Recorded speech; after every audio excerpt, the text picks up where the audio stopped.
The story of Samsung, from a small shop to a global giant. Hello, my amazing friends. Today, we start the story of a small shop that grew into a name you see on phones, TVs, fridges, and even in space technology. This is the story of Samsung. It's about trust, patience, and the courage to grow step by step. As you listen, your English listening will get sharper because we keep it clear, simple, and interesting. Part 1. The Seed and the 3 Stars. It's 1938. On a busy street in Daegu, Korea, a young man named Lee Byung-chul opens a tiny shop. He sells dried fish, noodles, rice, and a few other basic goods. The shop is small, but the dream inside his mind is huge. Above the door, there's a wooden sign that says, Samsung, a Korean word meaning 3 stars. To him, 3 stars mean big, bright, and lasting. That's his goal. Lee knows something very important. People come back to a place they trust. If the fish is fresh, if the noodles are clean, if the delivery is on time, customers will return. So, he checks everything himself. If the fish smells wrong, he sends it back. If the rice is low quality, he refuses it. Every customer leaves happy. They tell their friends, go to Samsung. They are honest. Trust becomes his real product. Then, war comes to Korea. The streets are dangerous. Trains stop running. Prices change every day. Many businesses close, but Lee refuses to give up. He changes what he sells depending on what people need most. Some days it's food, other days it's fabric or soap. He finds new routes to bring in supplies and works day and night. This is where he learns that speed is more powerful than size. A small business can move fast, and moving fast can save your life. After the war, Korea starts to rebuild. People need sugar, clothes, and many basic goods. Lee asks himself, why only sell these things? Why not make them? He begins producing sugar, then moves into textiles, making fabric and clothes. This is a big change. Selling is one thing, making is much harder. But by making his own products, he can control quality, cost, and make them better. He learns about factories, workers, schedules, and planning ahead. One evening, Lee hears something new in the neighborhood, the sound of a radio. A voice from far away is talking. Not long after, someone brings home a television. Life is changing. Lee sees the future. People will need electronics just like they need rice and clothes.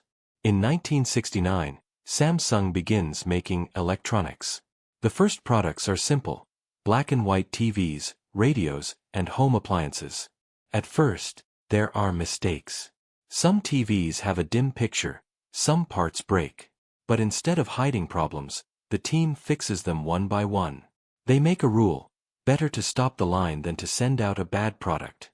Slowly, customers start saying, Samsung products work. By the end of the 1960s, Samsung is not just a shop anymore. It's a company that believes in honest quality and patience before growth. These values will guide Samsung for decades, as the small shop with 3 stars on its sign takes its first step toward becoming a global name. Part 2. The Factory Mind and the First Big Steps. The 1970s brought a new world for Samsung. Making electronics was more precise and competitive than selling dried fish. In Samsung's first electronics factory, you'd smell a mix of oil, fresh paint, and warm metal. Young workers in clean white coats moved carefully, as a single mistake could make a product fail. Lee Byung-chul made one thing clear: we will not be the fastest, but we will be the most careful. In the early days, some TVs came back with fuzzy pictures, and some refrigerators had doors that didn't close properly. Instead of hiding these problems, Samsung opened the broken products on a special table. Engineers and workers would gather to ask, what went wrong? Every mistake became a lesson, shaping Samsung's factory mind, the habit of always improving. By the mid-1970s, Samsung's TVs were selling well in Korea, but Lee was thinking bigger. The real test was to export. Samsung learned to adapt, making different products for different countries. Their strategy worked: good quality at a fair price. Lee knew machines alone couldn't build a global brand, he needed skilled people. Samsung started hiring young engineers and sending them abroad to learn. When they returned, they trained others. Slowly, Samsung started to design and improve its own technology. In the late 1970s, Samsung expanded into washing machines, refrigerators, and microwaves, testing each product in extreme conditions. By the early 1980s, they were a global player. But Lee knew that to be truly global, they had to master the heart of electronics: semiconductors. In 1983, Samsung made a huge investment in semiconductor manufacturing. It was risky, but Lee believed, if we don't enter this now, we will regret it forever. The new chip factories ran 24/7. Technicians in full body suits worked in clean rooms, where even a speck of dust could ruin a chip.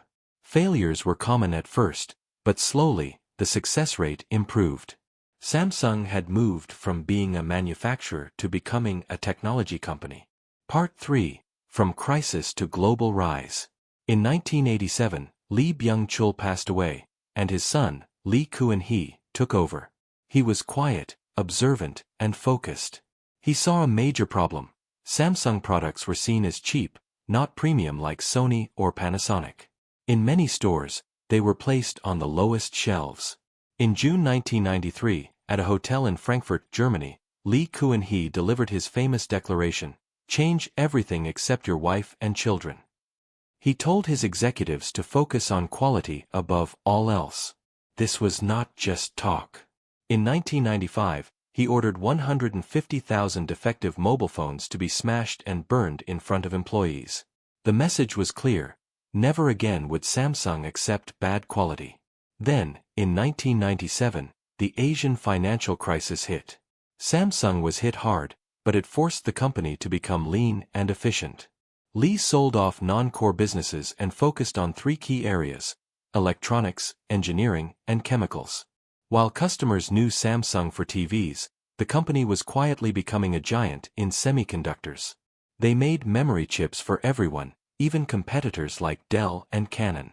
By the early 2000s, Samsung was the #1 memory chip maker in the world. Next, they dominated the screen market, betting big on flat-screen LCD technology when others hesitated. The final battlefield was mobile phones, where Nokia and Motorola were kings. Samsung started to change this with the Samsung SGH T100 in 2002, one of the first phones with a vibrant color screen. In 2007, Apple launched the iPhone, shaking the industry. Samsung didn't laugh, they prepared. The big leap came in 2010 with the Galaxy S. It had a large, bright OLED display and offered something the iPhone didn't: choice. While Apple focused on one model, Samsung gave customers options. By 2010, Samsung stood on three massive pillars: chips, displays, and mobile. They had gone from follower to trendsetter. Part 4. The Future Unfolds, 2019 to today. The launch of the Galaxy S series marked the beginning of a new era. Every year, Samsung released models with bigger screens, better cameras, and new features like water resistance. This success led to conflict. In 2011, Apple sued Samsung for copying the iPhone's design, starting a legal war that lasted for years. In the public's eye, it meant one thing: Samsung was now in Apple's league. By 2012, the Galaxy S3 was a global hit, selling over 70 million units. In 2011, Samsung released the Galaxy Note, a phablet with a large screen and a stylus. Critics laughed, but customers loved it. Then, in 2016, disaster struck. The Galaxy Note 7 was catching fire due to battery defects. Samsung had to cancel the entire product line, costing them over $5 billion. They responded fast, apologized publicly, and implemented a new 8-point battery safety check. The next model, the Galaxy Note 8, was a success, proving they could recover stronger than before. In 2019, Samsung dared to launch something new: foldable smartphones.